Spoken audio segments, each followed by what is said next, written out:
existe uma parada muito louca de ter crescido em periferia. A importância da igreja na minha vida. Da última vez a gente não conseguiu falar sobre isso, mas enquanto vocês estavam falando, eu estava pensando nisso, um dos motivadores da criação do desenho. Esmiligrado. Já tá, é o apelido, não tem como, né? E que é a questão de como que eu me via em relação à igreja e esses processos, assim.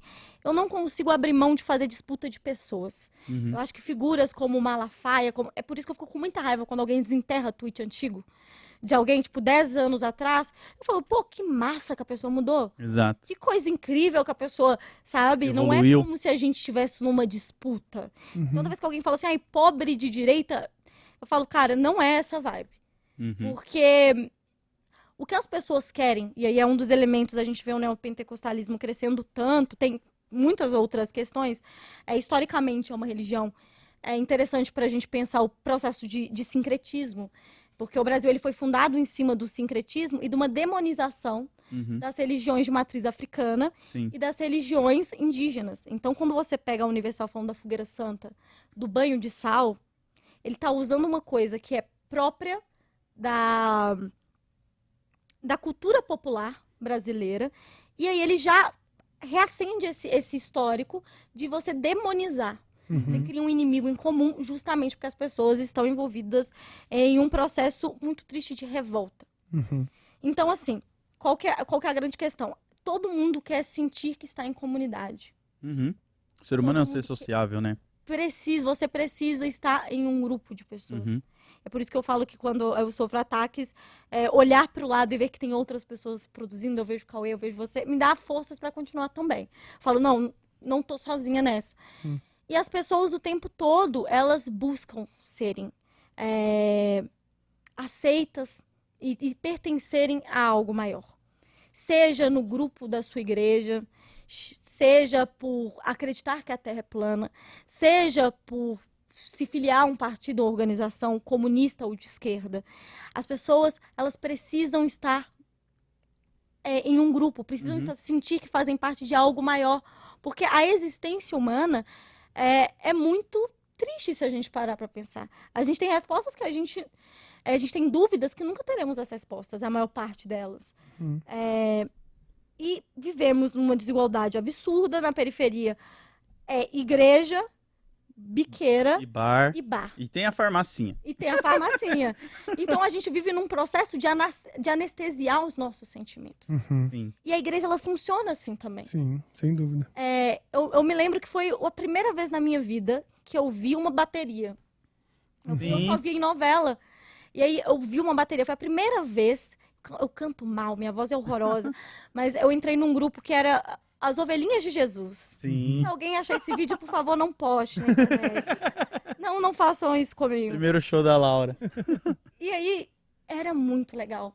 Você poder ter pessoas para se reunir, conversar e cantar. Pô, sabe um instrumento que talvez hoje em dia eu não saiba tocar tão bem, mas eu aprendi a tocar na igreja, clarineta. Clarineta. Olha isso. Eu tive uma experiência, eu nunca tive uma relação próxima com a religião, mas eu já participei de um acampamento de jovens. Você tava, Buba, nesse rolê? Não lembro. A gente foi, jogamos bola, teve todo um... E que é isso, esse senso de comunidade promovido pela igreja, que talvez faça falta em outros ambientes. E, infelizmente, esse ambiente da igreja acaba sendo também um ambiente onde se propagam ideias, né? Uma relação muito íntima, né? Com o conservadorismo. E até um momento que você, às vezes, está passando por um sufoco na sua vida, e eu, pelo menos, né, vindo do meu pai já, a gente chegou a morar no Mato Grosso durante 3 anos, assim, porque meu pai recebeu uma proposta de ser caseiro numa casa lá, chegou lá, era um trote, não tinha nada, e a gente ficou tendo que morar basicamente na rua. O meu pai, ele foi numa igreja, a gente ficou morando por uns 6 meses na igreja, sabe? Tipo, enquanto não tinha o culto, a gente tava dentro da igreja, à noite a gente participava do culto, e à noite a gente dormia depois do culto na igreja. Então foi o único lugar que o meu pai, ele conseguiu um abraço, ele virou obreiro, minha mãe virou também, foi o período onde eu aprendi a tocar algumas coisas, fazia parte da escolinha dominical das crianças e tal. Então a igreja, às vezes, ela também é vista como esse lugar que vai te abraçar e vai te ajudar, independente do seu problema, se seja drogas, álcool ou familiar. É um processo de acolhimento, é um processo de defesa, né? Tem uma história que meu pai sempre conta de um aluno que se vestia normalmente E ele acaba mudando pra se tornar neopentecostal, e ele começava a andar mais formalzinho e sempre com uma Bíblia. E ele sempre levava batida da polícia. Sempre mandavam, passa as coisas, né? E aí um dia eles foram dar batida, ele já tremendo de medo, ele odiava ver a arma apontada pra cabeça dele, assim como todo mundo. E aí na hora que o cara abriu a mochila, viu uma Bíblia. Aí o cara falou, não, pode ir. Você é crente, reza pela minha mãe. Ainda falou assim, é um espaço de segurança para pessoas negras na periferia. Porque é uma distinção social também. Sim. Então, você pega figuras como pessoas da minha família ou pessoas muito próximas, eu não vou citar aqui qual que é o parentesco para não ter exposição, mas a vida dessas mulheres, principalmente, trabalho, família e igreja. Porque é esse lugar de sociabilidade.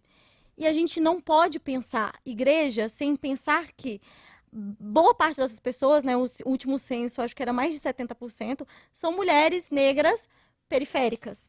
Isso significa alguma coisa. Sim. Sabe? É um espaço de acolhimento que a gente precisa debater e conversar de uma maneira mais franca, cara. Exato. Que é, a igreja consegue fazer ações sociais, e aí eu não tô falando de Malafaia, eu não tô falando de Macedo. Essa galera comercializa. Essa galera comercializa o que é a boa-fé e o que é o intuito dessas pessoas. Mas igreja de periferia é um espaço de acolhimento e eles conseguem. O Lodi falou sobre acolher no espaço. É um lugar cultural. Da roupa, tem bazar, tem muita coisa. Cultural, lazer, econômico. Quantas vezes irmão fica desempregado? Eu lembro do pessoal falando, gente, esse mês o irmão tá desempregado, a gente vai cada um doar alguma coisa para fazer uma cesta básica. Ou todo mundo vai lá e pega o currículo para levar para o trabalho. É uma rede de apoio também.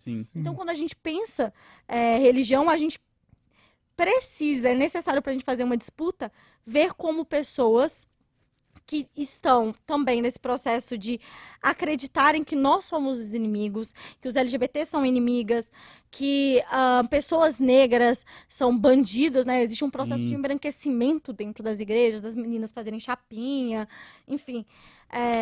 Mas existe essa dimensão que explica o porquê de ser tão forte no Brasil. Exatamente. O neopentecostalismo é fruto do capitalismo. E quando você for analisar também, olhar, pensar na perspectiva da outra pessoa, tá ligado? Que às vezes as pessoas julgam já com vários preconceitos que ela tem de, como você falou, outros nomes que vendem a fé, e elas nem param pra pensar na realidade daquela pessoa que tá ali, que às vezes ela fala, cara, você tá falando um monte, mas foi esse cara aqui que me deu uma cesta básica esse mês e você não, sabe? Essa pessoa que tá me ajudando quando eu passo problema aqui é a igrejinha do meu bairro, e não você que tá na internet julgando todo o sistema que apoia a minha comunidade, né? Sim, pois é. E aí, quando a gente entra, só pra eu concluir, Não, por favor. essa parte da comunidade que eu falei que todo mundo quer se sentir acolhido e fazer parte de uma comunidade, sentir que existe propósito na vida delas, a esquerda, parte da esquerda vira e fala, não, você não. Não vou conversar com você. Então, de um lado, você tem um acolhimento de pessoas já historicamente marginalizadas, pessoas em situação de vulnerabilidade do tipo vício. A igreja é um lugar onde as pessoas... E aí a gente precisa olhar para essas pessoas como... Pode vir aqui, a gente é um espaço para vocês também. Me incomoda muito quando alguém fala assim, eu queria ser comunista, mas eu não sou porque eu não estudei o suficiente. A gente tá falhando. A gente tá falhando.